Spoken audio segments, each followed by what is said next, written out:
India സഖ്യയോഗത്തിലെ Rahul ഗാന്ധിയുടെ പ്രസംഗം പുറത്തുവിട്ട് കോൺഗ്രസ്. പിണറായി വിജയനുമായി രാഷ്ട്രീയ പോരാട്ടം തുടരുകയാണെന്ന് രാഹുൽ ഗാന്ധി പ്രസംഗത്തിൽ പറയുന്നു. പിണറായിയെ കെട്ടിപ്പിടിക്കാൻ ആവശ്യപ്പെടുകയാണെങ്കിൽ അത് ചെയ്യില്ല എന്നും പ്രസംഗത്തിലുണ്ട്. It works. I have seen it with my own eyes. I have walked 4,000 kilometers across this country.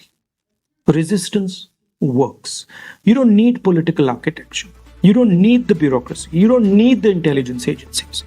You need the act of resistance, meaning I will resist.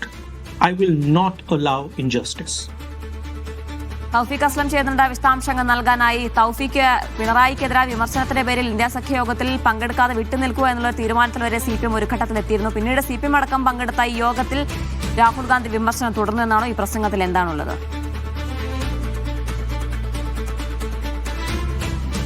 Ajeena, CPM പ്രതിനിധി ജോൺ ബ്രിട്ടാസ് ഉൾപ്പെടെ പങ്കെടുത്ത ഇന്ത്യ സഖ്യ യോഗത്തിലാണ് രാഹുൽ ഗാന്ധി തന്റെ നിലപാട് വ്യക്തമാക്കിയത്. പിണറായി വിജയനുമായി രാഷ്ട്രീയ പോരാട്ടം തുടരുകയാണെന്നാണ് രാഹുൽ ഗാന്ധി ഈ യോഗത്തിൽ നടത്തിയ പ്രസംഗത്തിൽ എല്ലാവരോടുമായി പറഞ്ഞത്. അദ്ദേഹത്തെ കെട്ടിപ്പിടിക്കാൻ ആരെങ്കിലും ആവശ്യപ്പെടുകയാണെങ്കിൽ താൻ അത് ചെയ്യില്ല എന്നുള്ള കാര്യം കൂടി രാഹുൽ ഗാന്ധി പറയുകയുണ്ടായി. രാഹുൽ ഗാന്ധിയുടെ നിലപാട് എന്താണ്, കോൺഗ്രസിന്റെയും തന്റെയും നിലപാട് എന്നത് കൂടി അവിടെ ആ യോഗത്തിന് മുന്നിൽ രാഹുൽ ഗാന്ധി തുറന്നു കാട്ടുകയായിരുന്നു.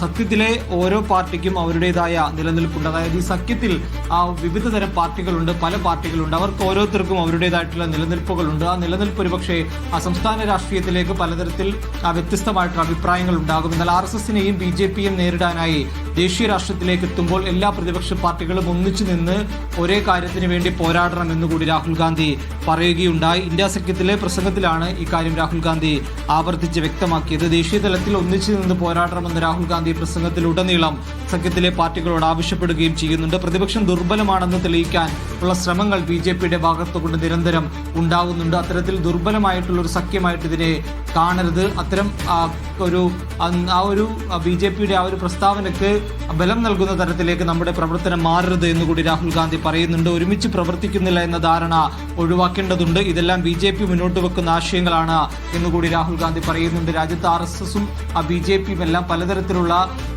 പ്രശ്നങ്ങൾ സൃഷ്ടിച്ചുകൊണ്ട് മുന്നോട്ട് പോവുകയാണ്. അതിനെ നേരിടുക എന്നുള്ളത് നമ്മുടെ കടമയാണ്, ഇന്ത്യ സഖ്യത്തിന്റെ കടമയാണ്. അതുകൊണ്ട് അതിനെ ഒന്നിച്ചു നിന്ന് പോരാടാനായിട്ട് എല്ലാ പ്രതിപക്ഷ പാർട്ടികൾക്കും ബാധ്യതയുണ്ട് എന്നുകൂടി രാഹുൽ ഗാന്ധി പറയുന്നുണ്ട്. ആ സമയത്ത് തന്നെയാണ് പിണറായി വിജയന്റെ കാര്യം ഉൾപ്പെടെ രാഹുൽ ഗാന്ധി പറയുകയും ചെയ്തത്. കാരണം കേരളത്തിലെ തെരഞ്ഞെടുപ്പുമായി ബന്ധപ്പെട്ട് രാഹുൽ ഗാന്ധി പലതവണ കേരളത്തിലെത്തുകയും CPMനെ രൂക്ഷമായിട്ട് വിമർശിക്കുകയും എല്ലാം ചെയ്തിരുന്നു. ഈ കാര്യങ്ങളെല്ലാം ചൂണ്ടിക്കാട്ടിക്കൊണ്ടാണ് ഈ സഖ്യത്തിലെ യോഗത്തിൽ പങ്കെടുക്കണോ വേണ്ടയോ എന്നുള്ളൊരു സംശയത്തിലേക്ക് CPM ദേശീയ നേതൃത്വം എത്തിയിരുന്നു. ഏറ്റവും ഒടുവിൽ MA ബേബി നേരിട്ട് ആ യോഗത്തിൽ പങ്കെടുക്കാതെ പകരം ജോൺ ബ്രിട്ടാസ് ആയിരുന്നു ആ യോഗത്തിൽ പങ്കെടുത്തത്. ആ യോഗത്തിൽ തന്നെ രാഹുൽ ഗാന്ധിയുടെ നിലപാടിനുള്ള വിയോജിപ്പ് ജോൺ ബ്രിട്ടാസ് യോഗത്തിൽ അറിയിക്കുകയും ചെയ്തിരുന്നു. അതിന് പിന്നാലെയാണ് രാഹുൽ ഗാന്ധി തന്റെ പ്രസംഗത്തിൽ ഈ കാര്യങ്ങൾ ഉൾപ്പെടെ പറയുകയും ചെയ്തത്.